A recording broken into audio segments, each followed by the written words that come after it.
How to create a bottle mockup in Adobe Photoshop. Let's start. First, make a selection with subject. Make a copy of that image. Select mask, right-click, and select Apply Image.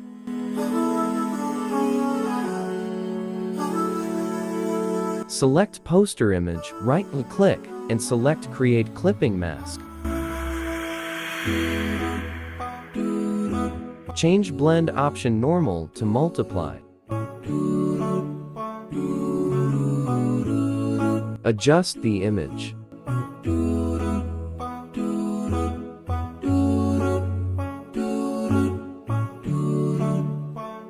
Select Image, go to Blending Options. Now drag like this.